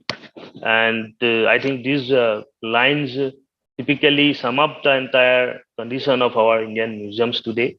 And we and over this almost 10 years of time, I don't think that much has been changed, and the situation is remained same in the ground level. The people like us who day to day deal with all these museum operation and maintenance issues and problems, we face that sort of trouble. And I'm not going to read these lines, but as you can all read this line, and you can realize that what I'm trying to put by putting up this, comment of that report submitted to Indian government 10 years back, but still we are way ahead of what that report has recommended, especially for museums and cultural sector. Next slide, please. Galasa has already pointed out that administration and museum management part, and I'm just putting up again that key components of museum management. And Galasa has already elaborated all those parts, so I'm not going in detail about all those things. Everyone will know what is collection, what is human resource management, and all. And I think the next slide should come up, please. Next slide. But again, ICOM Prague is going to happen next month. So we are deliberating again about the nature of the museum, and still it is going to be a non-profit organization, service organization basically, and it is a socially committed and accountable organization. So we have to retain with that structure of museums, and then accordingly we have to plan the things. Next slide. So these are the key points, key issues, and broadly key outlines what we face. I think my earlier speakers have already discussed in detail, and that is what I would like to say, that our Indian museums are not managed but administered. If we can recall that some years ago, National Museum used to have an administrator, and it is typically administration. It is not management. Management have a kind of professional approach to manage the things, but administration is somehow a very lackadaisical and lethargic and bureaucratic in nature. No policy and no paper. We have already discussed this part, that we don't have a policy for culture. We don't have a policy for museum. Accordingly, we don't have a paper also. Paper means I'm putting it up like that. We do not have proper documentation of all the things, proper documentation of our ideas, concept connected to museum. We don't have segregated, policies for different aspects of museums. We do not have enough research, enough publication, etc. And then the second part, laws and regulations. As we know that we have a very archaic cultural law which we have been following for over more than 50 years now. We definitely now need a kind of more stagnant, more important, and more recent, law for cultural artifacts, museums, monuments, etc. A draft policies, I think, already government has mooted, but we still need this. And then we also need some local level regulations and the policies to manage all those museums and cultural institutions. And the distinction between museum and kind of cultural centers also needs to be better on this sort of process. And then I'll come to this less sensitivity and less awareness. Very recently, my museum, Rashtrapati Bhavan Museum, we have organized a disaster management workshop for our staff, as it is very important training and staff the people. And that time, what we faced, the trouble is that many people were not aware about what is the disaster means to museum, and they thought that earthquake is the only disaster. My staff and many other stakeholders, many other departments who are working closely with the museum. So that sort of a lack of awareness we have, lack of sensitivity we have. This is actually summing up all the sensitivity towards defiantly able people, towards visitors, towards elderly people, all aspects. And awareness is all about what we should do, what we're supposed to do. So these are the things we are lacking. And then megalomaniac attitude of authority, because the decision making, and if you see that that I have put in the next line, that decision versus implementation, there's a long road between these two. The decision must have been taken, but implementation take years to come over. And that megalomaniac attitude, that is connected. Sometimes what happened, mostly what we face, that bureaucratic people, an attitude comes forward doing a practical work, and sometimes that suffered a lot to the cultural artifacts and museums. And again, this approach of administration versus management, I have already talked about that. And skilled and unskilled manpower, that's very important. And now, what is skilled and what is unskilled? That the problem what we are right now facing is that, like in museums, what we do not have skilled manpower. Sometime maybe in the lower hierarchy of the situation, sometime in the upper hierarchy of the situation, sometime the people in the top, they don't have the desired skills to run over the museum, but the people who are in the bottom, they have. Sometimes vice versa. That imbalance is creating a lot of trouble to run a museum in a proper way, in a balanced way. And front comes and the sponsorship. That is how the museums are facing. The government museums, they are very much conservative about receiving sponsorship and CSR funds, and due to that, they are solely depend on the government funds. And due to this pandemic and all, there really less money has been given for Indian museums, which is not in the case of like European countries or Australia and all, as Galasa has already told. And then employment versus non-employment. There's this, due to the shortage of manpower, employments are happening. Indian museums are recruiting people, but as we have already discussed, that the regulations and all, we probably not getting the desired people which were supposed to be in the museum and supposed to take care of the museum. And sometimes non-employment, I'm putting it up that due to this not having employment, there is people are coming, but they are not skilled people, they are not adequately, they are like contractual staff, or sometimes these interns and all. Museum being a very permanent institution and having very much valuable artifacts and cultural objects, it is really sometimes not possible to zero on some for some non-static people, because if you start a project and the people are not there, it's very difficult in like museum scenario to get a new replacement and get a new people for that. And another very important, but people don't want to talk about this, but most of our museums are facing this trouble. Not only museums, any other organization, but that is creating a lot of hurdle. That is politics and corruption. Politics means I'm talking about that internal politics happened in all across these cultural institutions and museums, which really hampering a lot of good and important projects which are not been done because of some people's vested interest or personal agendas. And corruption, yes, there are a lot of things, because mostly for the buildings and all other aspect, all other maintenance and service sectors, the government museum basically in India, they have to rely on some government agencies. Probably it is in central government, like these are mainly Central Public Works Department or NBCC, National Building Construction Corporation and all. And there are a lot of kind of financial irregularities happen, and actually the museum suffers for those sort of things.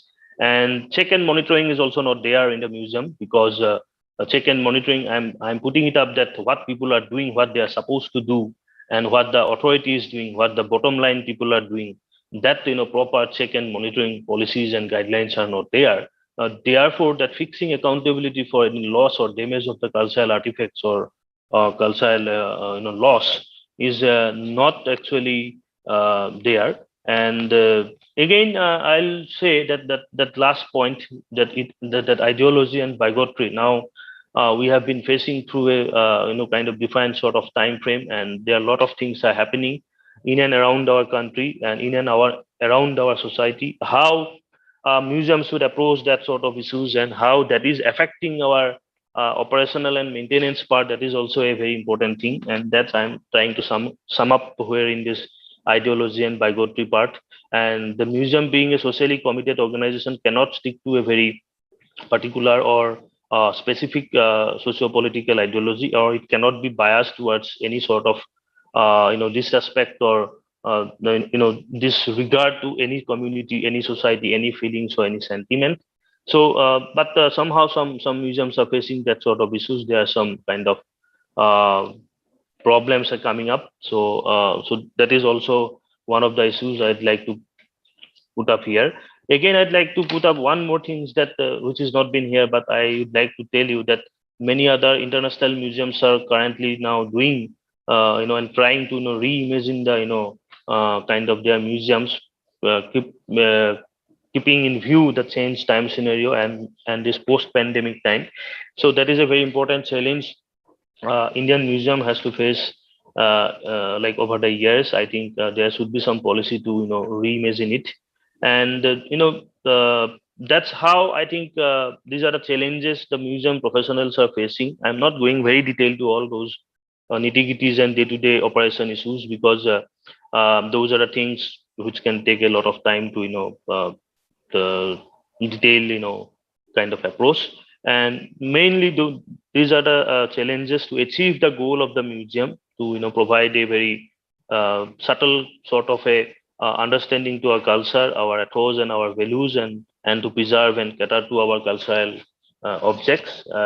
So I just put it up over there. Whatever I practically faced within these small lines, what are the practical problems I face as a kind of museum professional in a certain medium level hierarchy and in like Indian government setup. So that's how we can put it up. I think next slide should come up. So this is what we are facing now, that COVID-19 has entirely changed the perception of Indian museums. I have already put up that 30% of the world's museum face a reduction in staff and 6% is a permanent closure, which has been put forward by ICOM.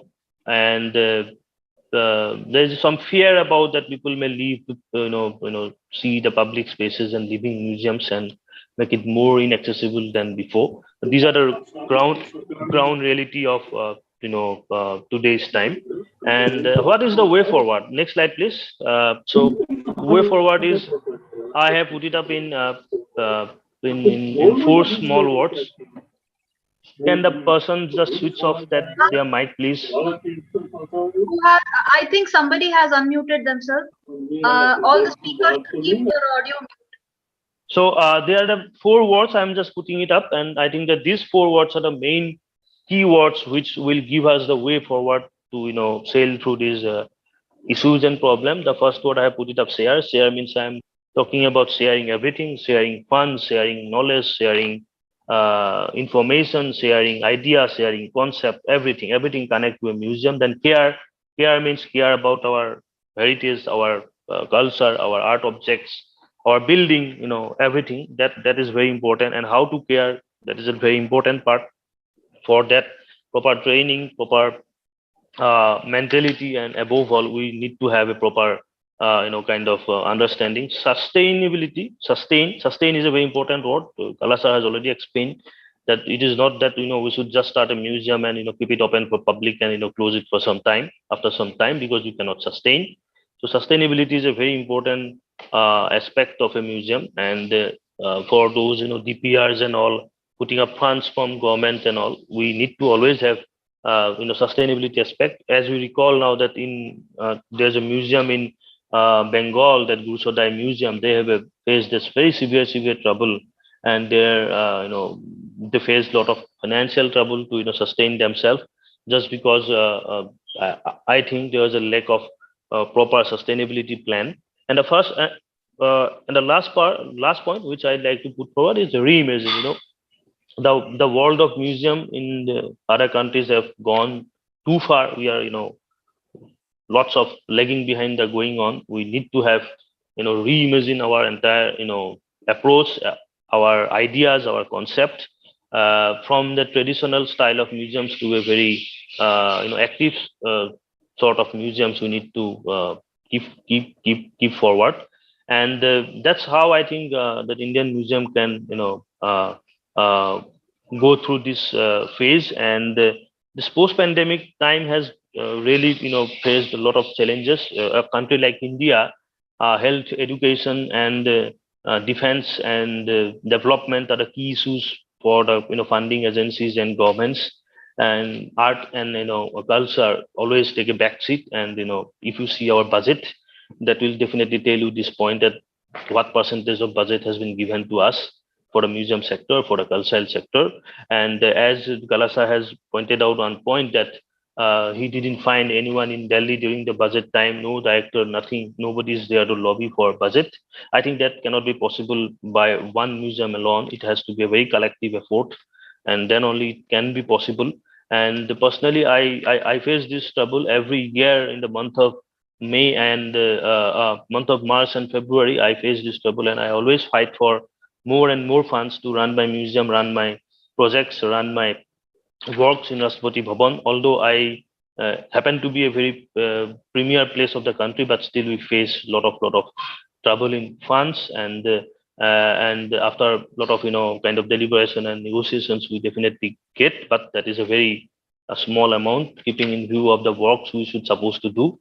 And skilled manpower, getting people, getting good people, getting consultant, getting advisors, all these things are really sometimes face a lot of hurdles, because we have a set of people over us. They are typically bureaucrats, but they do not have a very kind of practical experience of running of a museum or an art institution. So this needs to be done. We just 1 year back, we heard that there will be like institute called Indian Institute of Heritage, as like the institute like IIT or IIM, where a set of trained people will come up for museum and heritage sector.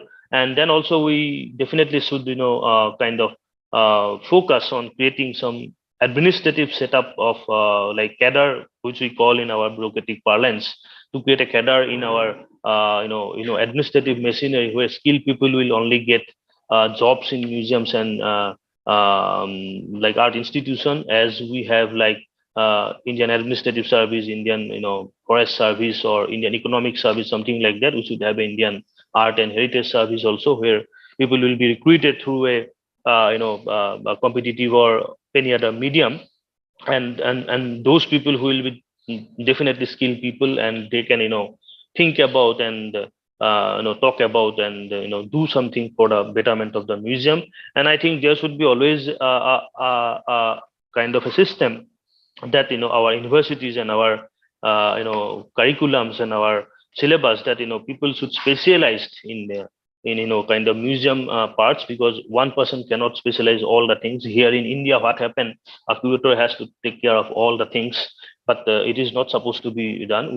If we start training people in the lower level, and then for that institute like IIH or IIM should come forward, and then we'll get a set of specialized people for specialized jobs in the museum. I think here I should end my talk, and I again thank all Museovision group for providing me this kind of opportunity to talk and deliberate on what I think about the challenges and operations in the museums. And if I have somehow crossed the time limit, I'm really sorry for that. It was not intentional. Probably I have just crossed 4 minutes more time. Thank you. Thanks a lot, all of you. Thank you very much, sir, for your informative and insightful talk. Now we are opening the session for question and answers. Please put your questions in the chat box. I think there are a few questions already.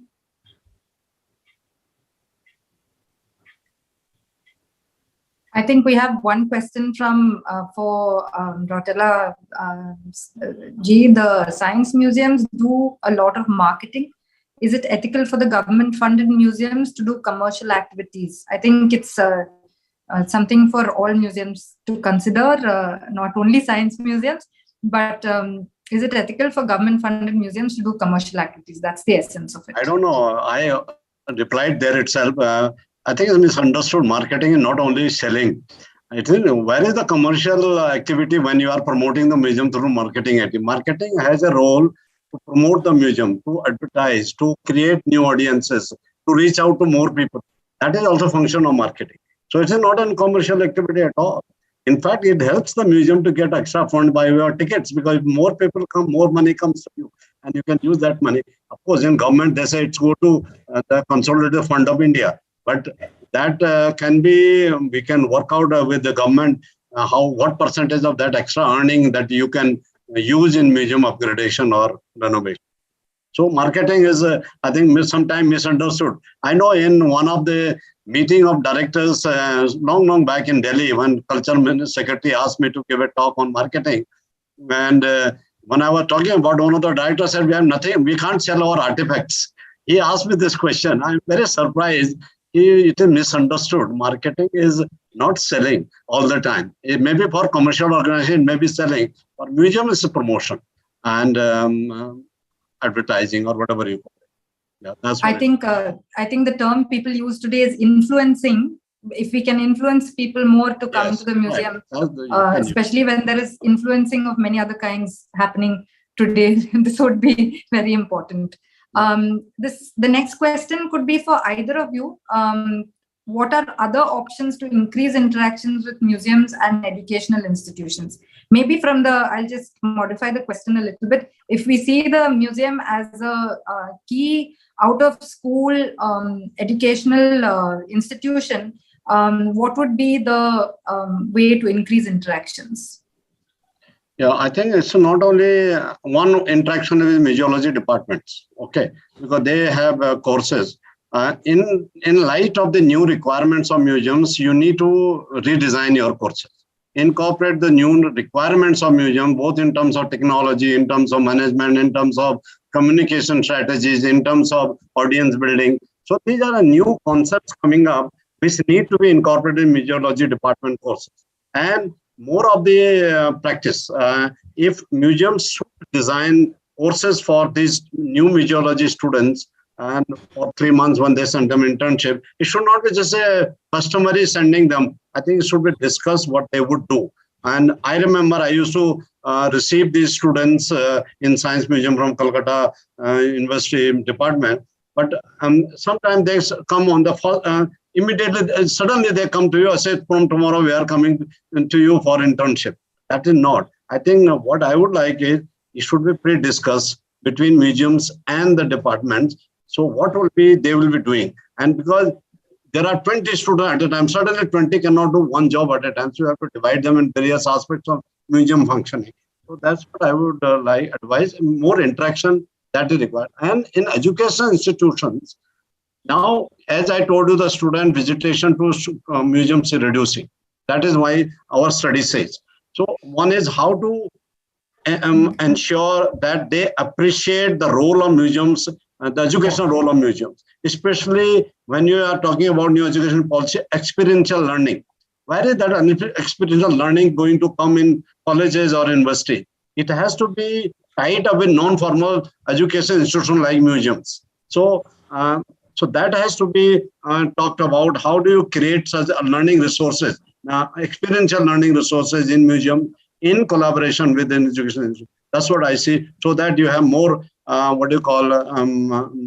visitation of students, as well as more effective use of museums by students. Thank you, sir. The next question, Manali, would you like to take that? I think it's for Pankaj ji at the very end. Yeah, like UPSC. Shall I go, Manali? Yeah. Like UPSC Art and Culture or Heritage Service Commission, How is the process going on? Is there any update on of the present situation? Yes, because when we talk about creating some skilled manpower and creating some people of set of people who can actually specialize in museum management and museum administration or whatever you say, we need to have a people of set of people who actually need to be guided by or trained by a certain aspect of museum management. And in that context, actually, this idea was in some people have already placed in the decision making process. And for that, actually, there are step by step process are involved. First of all, that universities and our probably this new education policy, as far as I know, that they are having this sort of kind of system of training people from the from the low level of their like academic career, and then to bring up them to the top specialized like understanding, and accordingly that academic the curriculum has to be created, and after that actually these phases come. So for that, actually, first we need a kind of sort of a kind of academic curriculum which will actually create a set of people who can specialized in that sort of things. We do have right now that sort of a program. Our universities provide museum studies or archaeology or museology or cultural studies.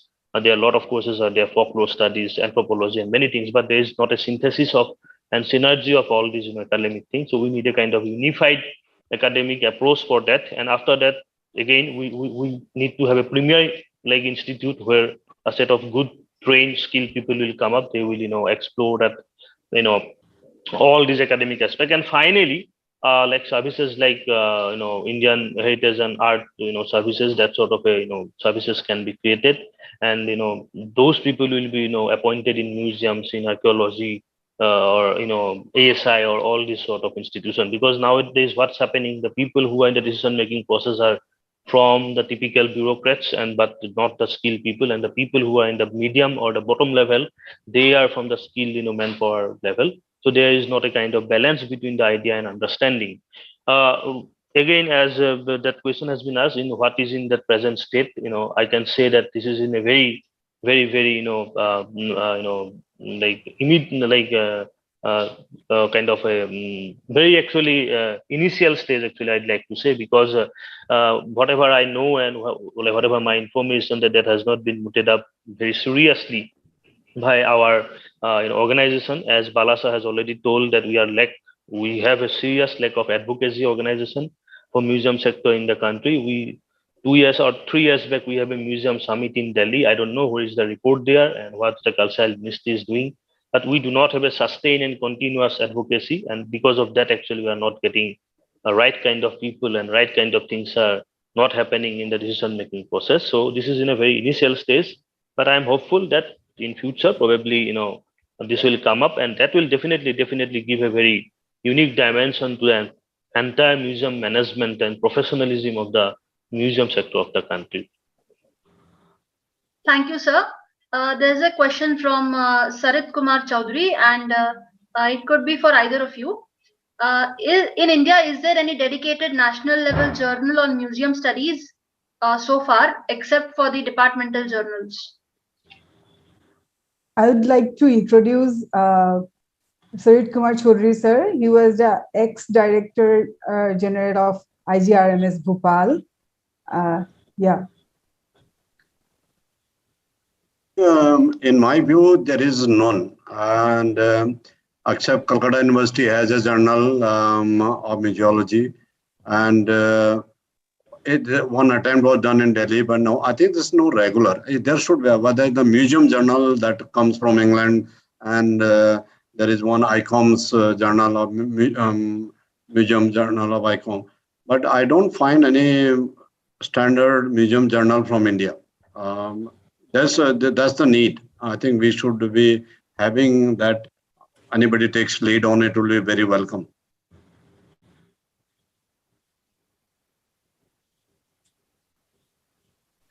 Thank you, sir. There's a question to me over there in the chat box. Can I answer? And also, yes, sir. there's a question for Professor Gala. Why we denigrate our museums without looking into its positive side? Well, it's a good question because I don't think I ever denigrated the museums. I was denigrating or I was criticizing the cultural ecology of the museum sector. I think we have fantastic collections in the country. I've said that again and again, and we have some wonderful people, but there's a whole bureaucratic malaise in which everything is caught up. But also the last comment, sort of, I think Professor Sari Choudhury talked about, mentioned about the Fifth Pay Commission of something that not many people know is what Dr. Kapila Vatsyayan felt so disappointed. She's no more. And when Nehru was establishing IAS, all these civil commissions and IAS, cadre, IPS, IFS, he asked Kapilaji, who was the Secretary for Culture, if he should establish a cadre for the cultural sector. But Kapilaji, like so many people coming up immediately after the war, Second World War, where culture was used as a tool by the Third Reich, for its fascist ambitions, people were hesitant about culture being, handled by government. So she was very opposed to it, saying that it's a dangerous precedent given what's happened under the Third Reich. And as far as museum journals are concerned, I've done some research on this. The answer is simply no.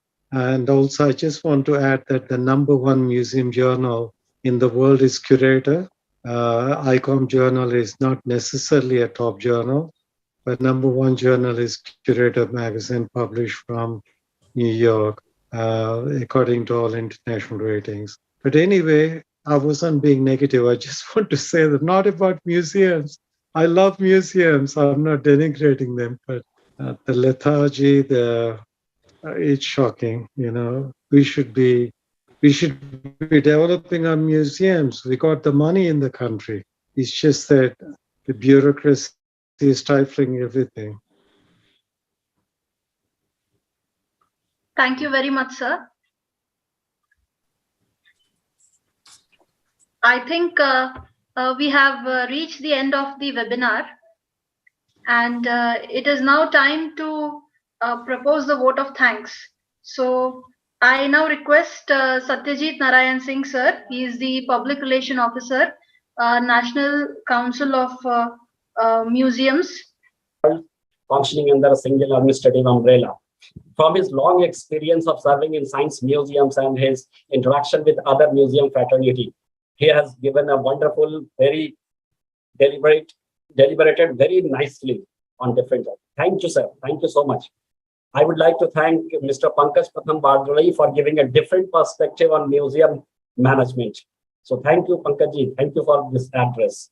And I would also like to thank Mr. A.D. Choudhury, sir, who is presently DG NCSM, for always encouraging us and supporting for making this webinar a success. So thank you, sir. He is also an active member of this Museovision family.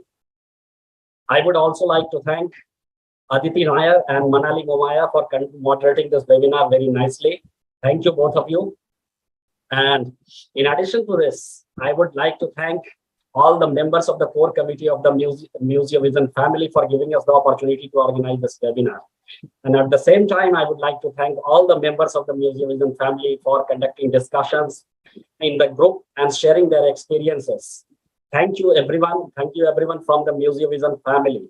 And last but not the least, I would like to thank Mr. Nandan Sastry, sir, who was a constant source of encouragement, and he always provided wholehearted support. So thank you, sir. I'm sorry if I missed anyone, but at the end, I would like to thank each and everyone who was instrumental in making this webinar a success. Thank you, everyone. Thank you so much. Thank you too, sir, for successfully coordinating this webinar. And once again, a very happy birthday to Museovision, and hoping for its flourishment and growth in the future. Nandanji, if you will put on your video also, please join us.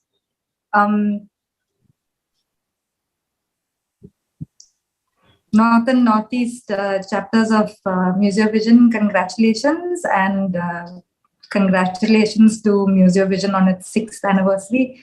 Nandanji will now lead us to sing the happy birthday song to Museovision.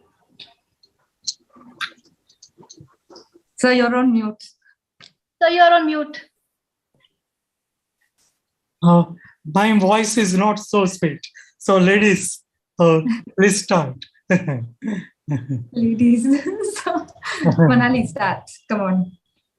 Okay. Happy birthday to you. Happy birthday to you. Everyone may please unmute and join us. Yes. Yeah, we'll start again. Please join.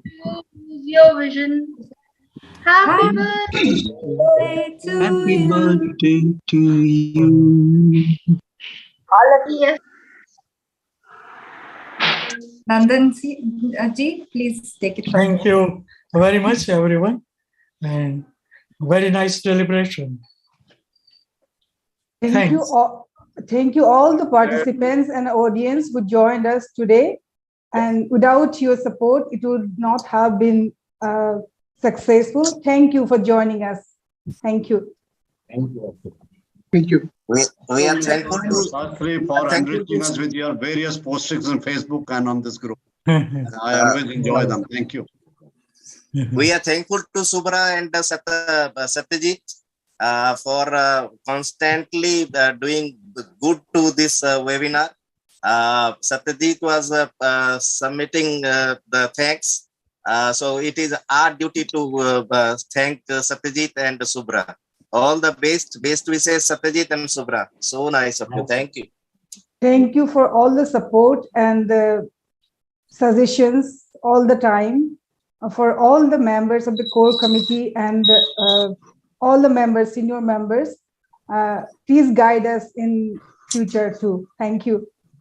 Congratulations. Good night, everybody. Yeah. And apologies if any mistake has occurred on my part. So I'm sorry if there was any mistake. Thank you very much for giving me this opportunity. Bye. Good night, everybody. Good night. Bye-bye. Thank you. Bye-bye. Bye-bye. Good night.